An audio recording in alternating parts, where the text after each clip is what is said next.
Welcome to Hospice of Southern Maine's Ask the Experts Hospice Education Series. We're so pleased you could join us today. My name is Kim Cravel, and I'm a community liaison here at HSM. Our goal with this series is to engage our community and our referral partners with pertinent hospice topics and to offer a forum where participants can have their questions answered by hospice experts. Hospice of Southern Maine is a nonprofit hospice provider in Cumberland and York counties. We provide hospice services to over 200 patients a day, wherever they call home, and at our inpatient facility, Gosnell Memorial Hospice House in Scarborough, which has 18 private suites for patients and their families when pain symptoms can't be easily managed at home or respite care is required. Volunteers are an integral part of hospice services, and they provide meaningful assistance to our agency and our hospice patients. Volunteers are so vitally important to the goals of hospice care that the Medicare conditions of participation for hospice care require that 5% of all care is provided by volunteers. We know the value our volunteers bring to our program and to our patients, and that's why we're happy to have Kathy Leddy, our volunteer services manager, and 3 of our wonderful volunteers join us today for this webinar titled Creating Community, Learn About Hospice Volunteering. After our presentation, you're welcome to ask questions through the chat function at the bottom of your screen. Thank you so much for being here today, and I'm going to turn it over to Kathy Leddy. Well, first of all, thank you for that wonderful introduction. Today, you're going to get to meet some of our volunteer team, which is really how we function here at Hospice of Southern Maine. We have great staff that you probably heard about earlier, and we have many, many volunteers, actually almost 200 volunteers. We have 2 basic types, and so not to get too deep in the weeds, but we have our direct care volunteers. Those are our individuals who work with patients and their loved ones at end of life.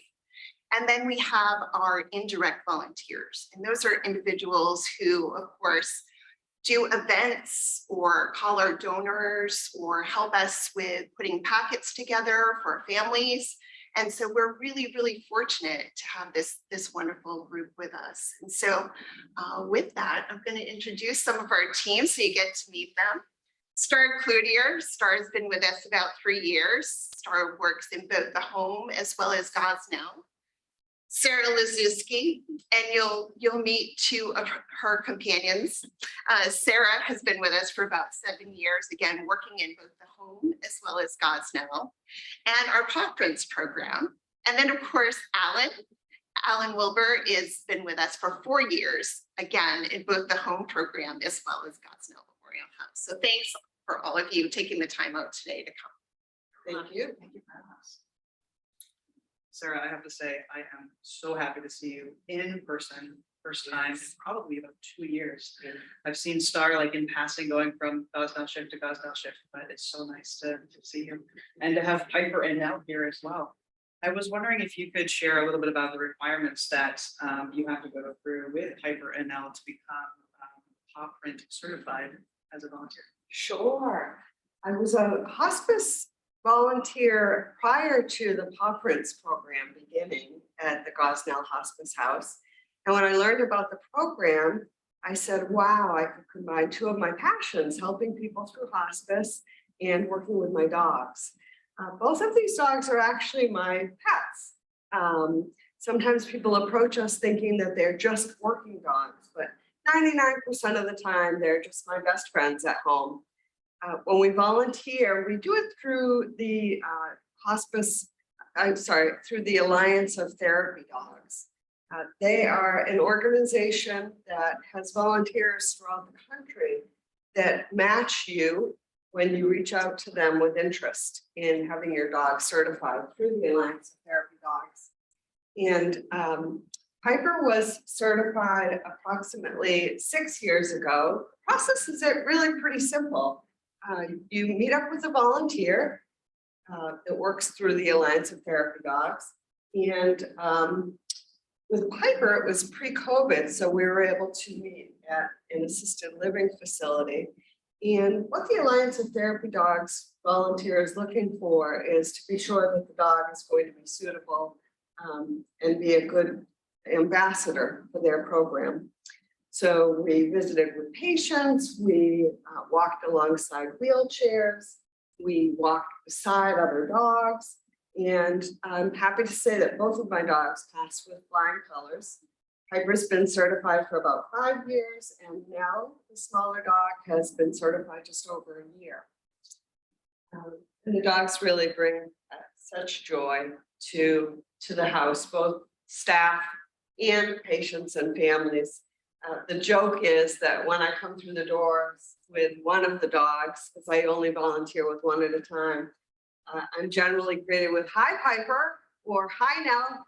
"Oh, hi, Sarah." And I'm very used to that. I get a giggle every time that happens. Thank you. Alan, I have a question for you. Sure. How did you become involved in being a direct care volunteer? Sure. So it was about 4.5 years ago. I was a family member at Gosnell. My uncle was dying in one of the beds. And I was just blown away by this love and support and caring that the staff gave to my uncle. So he could die with dignity. He could die pain-free. And once they got my uncle comfortable, they immediately wrapped that love and support bubble around my family. And they really made us feel at ease. So it was at that point that I really was pulled to be a part of this amazing team and this amazing organization.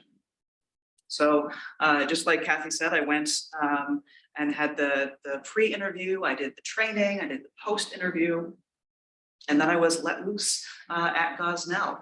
And when I started, it was more like task mode oriented for me. So stocking shelves, helping in the kitchen, just kind of day-to-day tasks.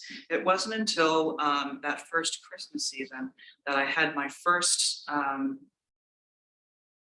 opportunity to sit with someone who didn't have a family member present. And it was this patient that taught me a valuable lesson of it's okay not to stay busy, but just to be present. And this patient was actively dying. We didn't communicate verbally or non-verbally, but he was able to teach me that lesson. And I carry that lesson with me throughout my volunteering, whether it be at Gosnell or in the home program. And I think that lesson also came through during the pandemic. Like a lot of people in the beginning of the pandemic really made sure that their staff and patients were going to be safe.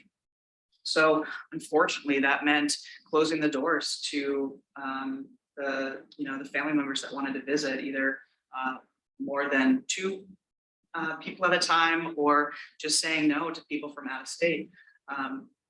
So being a volunteer during this time, I was able to sit with a loved one that couldn't have their family with them. And at that point, I could be a brother, I could be an uncle, I could be any person that person in the bed needed me to be, because I was just present and genuine and being in that moment.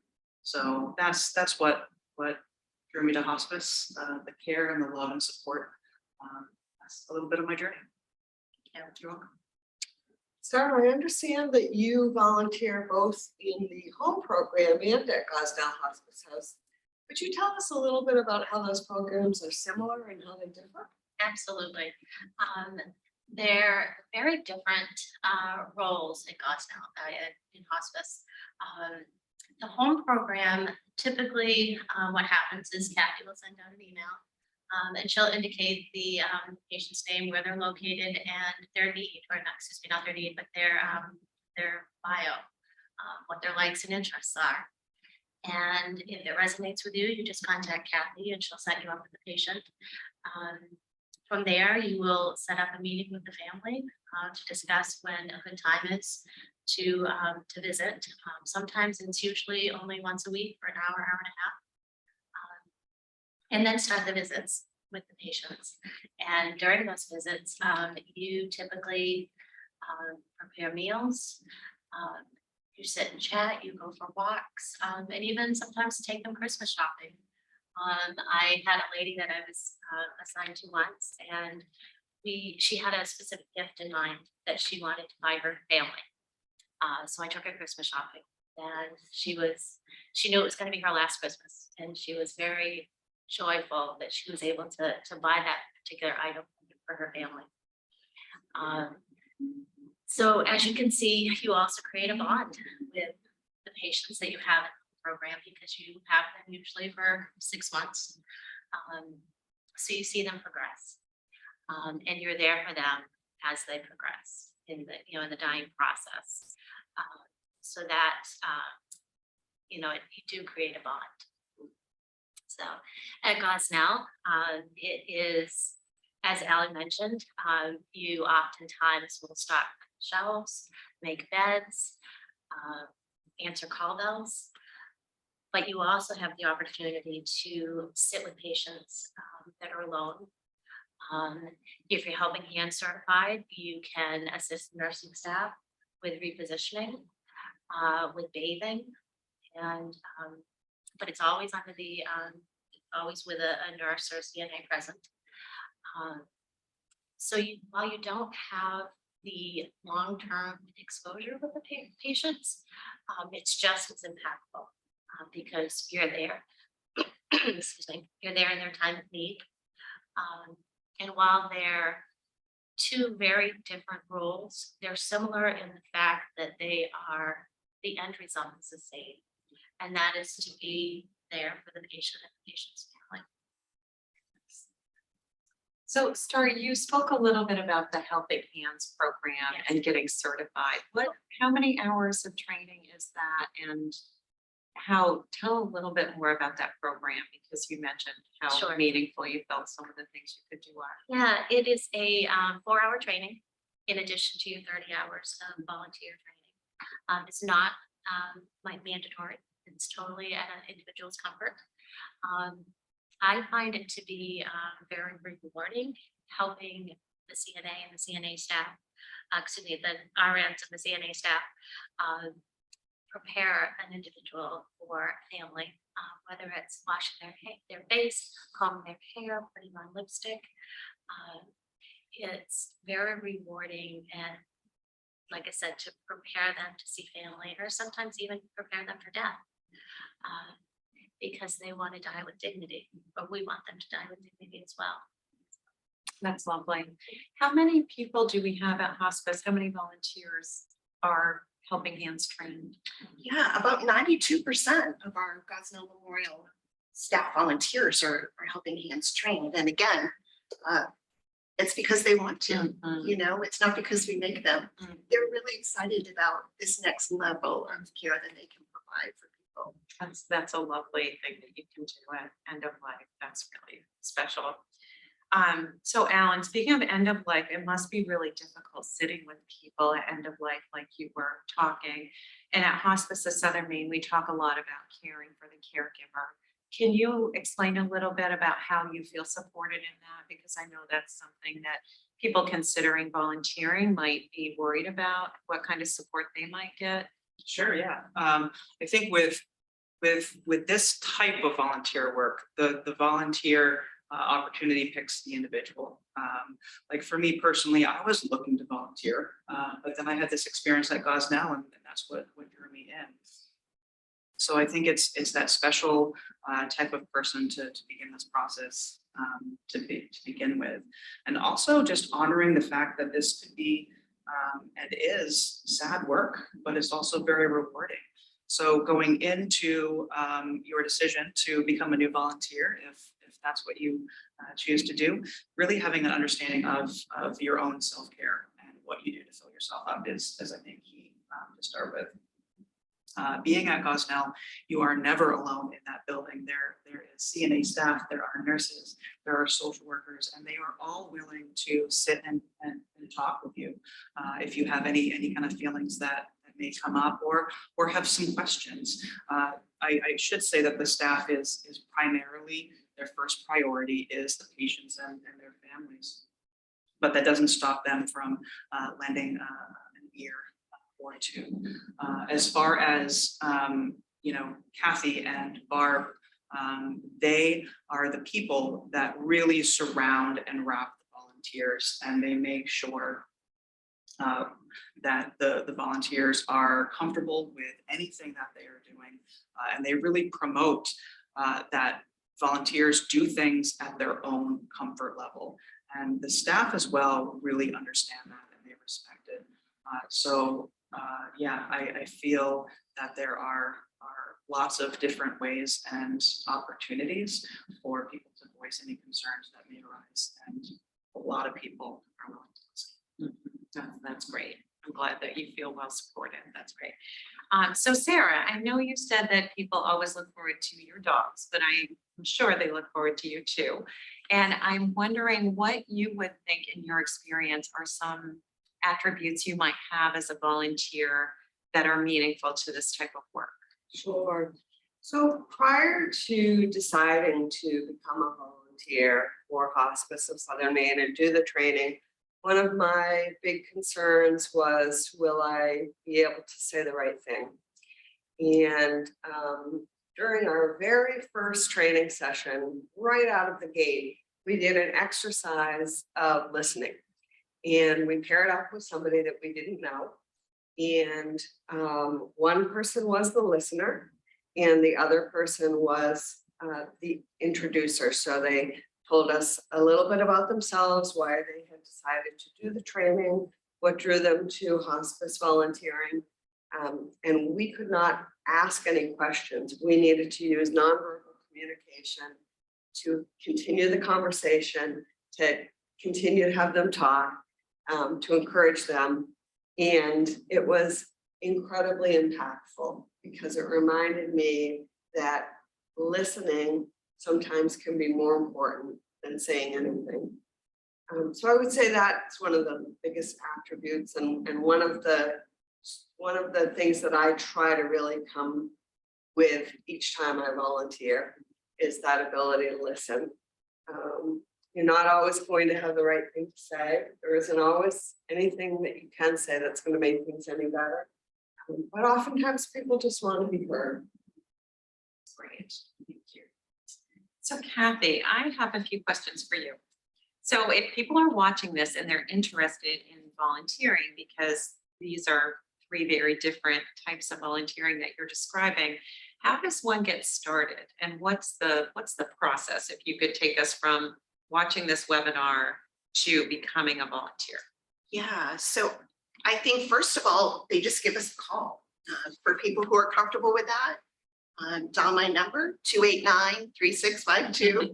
And then let's talk about the type of experience that they're looking for, right? So not everybody wants to work with patients or families at end of life. Some people would like to call donors or maybe help with some event work that we have. And so what we do is we sort of flesh out what it is that they're looking for in experience. We have them fill out an application with 2 references, and then we do an interview, just like we would for any other job. And from there, if they decide to go into the direct care volunteering, we would do the pre-interview. After the pre-interview, we would go through 30 hours of training.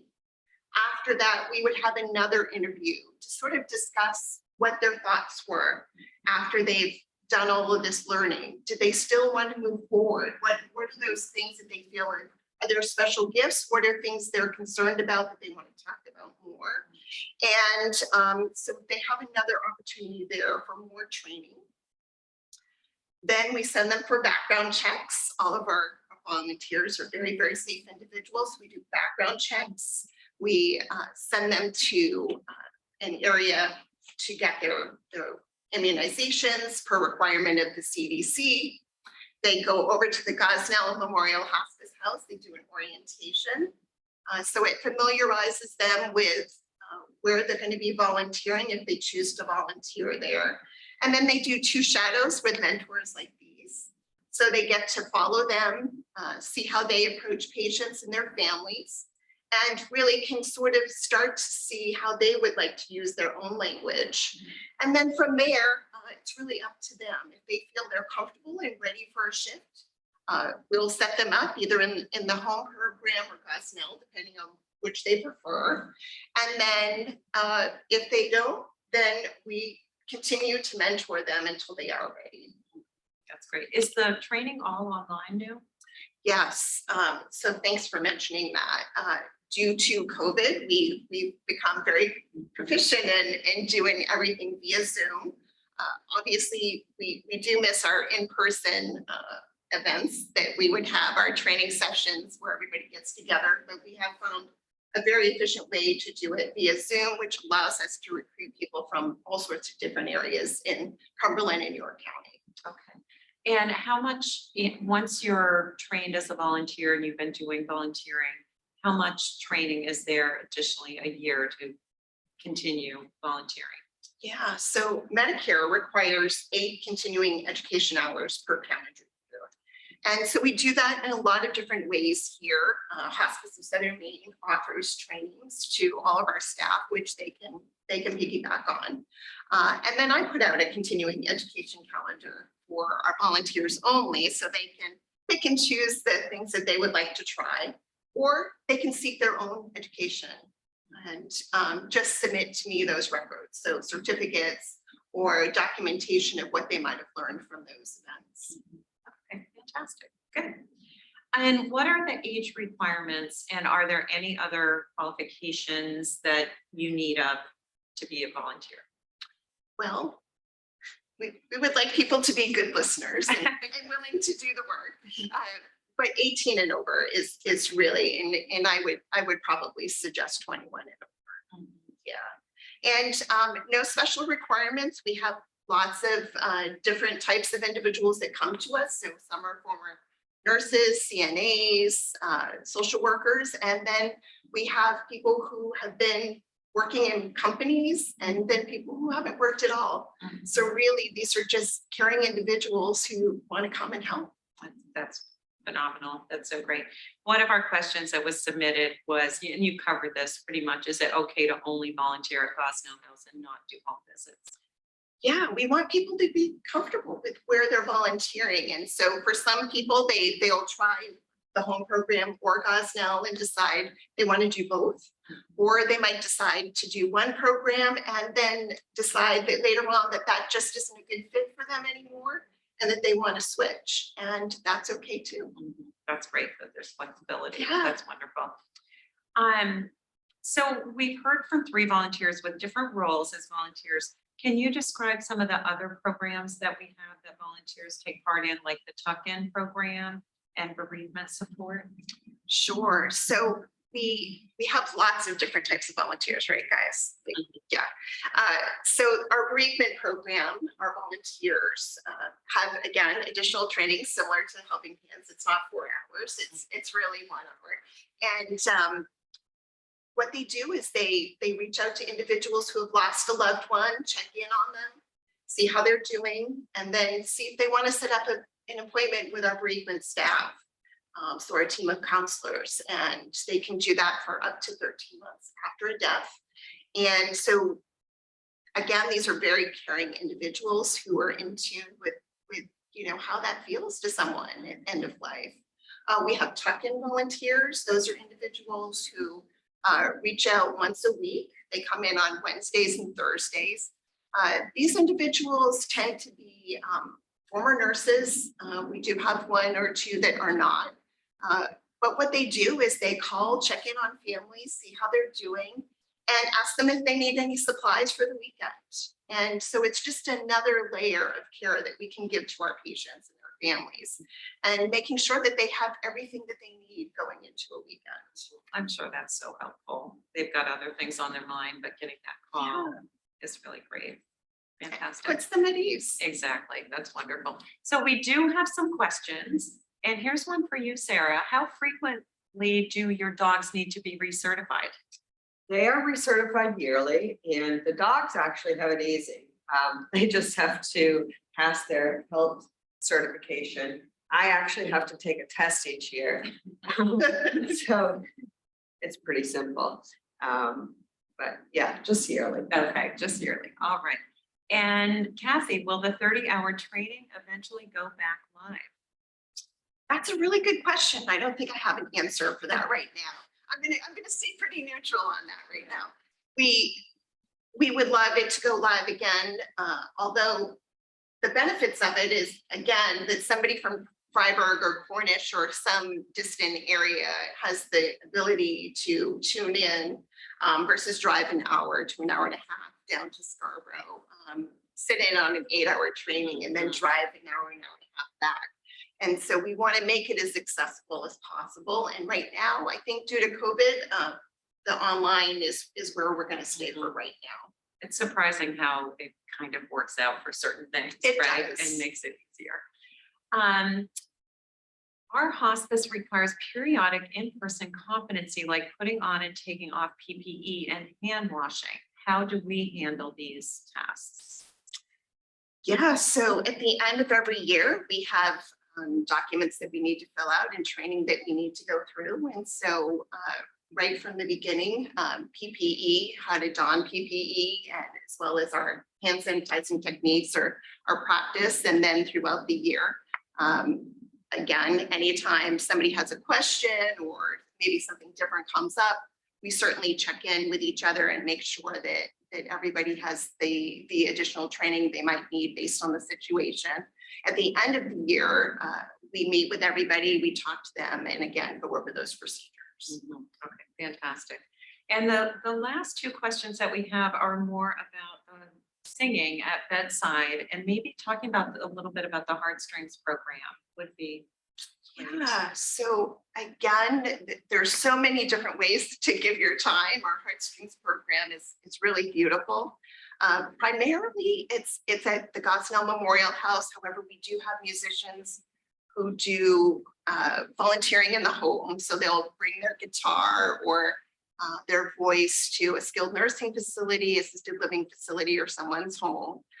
Essentially, they go through the same training that we go through here. It's the 30 hours of training when they're part of our team. If they're in the Heartstrings program, they can choose which area that they give their time. But we also have a schedule at the Gosnell Memorial House where people can schedule their time, come in, play in the living room. We have a beautiful living room, and they can set up right there. We have a fire system and mics, and we get them all set up, and they play beautiful music for our families. That's wonderful. It's nice to be over there and hear the music. It sure is. Okay. So I'm not sure the answer to this. So the training is online, but the competencies, and I'm kind of assuming that's like the PPE and hand washing, maybe? In person. The in person. Okay, Yes. wonderful. That's basic. That's it for our questions. We're almost at noon. Oh, maybe what does the application process? We talked a little bit about that. So hopefully people know the answers to that. I don't know if there's anything else that we haven't covered that anyone would like to comment on, or if don't feel obligated, but if there's anything that came up while some of these questions came up, if you wanted to add anything, you're welcome to, or. No, I think we covered it pretty well. Yeah, I think so. I just want to say thank you for coming to this, webinar. And if you are thinking about becoming a hospice volunteer, go with your gut. Take the leap. And always feel free to reach out to any of the volunteers if you have questions about what we do. I think I can speak for all of us. We'll be more than happy to talk to you. That's fantastic. Thank you so much, all of you, and Thanks, everybody. Nellie and Piper. And if you want to call us up right now and talk with Kathy, again, her number is 289-3652. Thank you so much. Thank you. Thanks, everybody.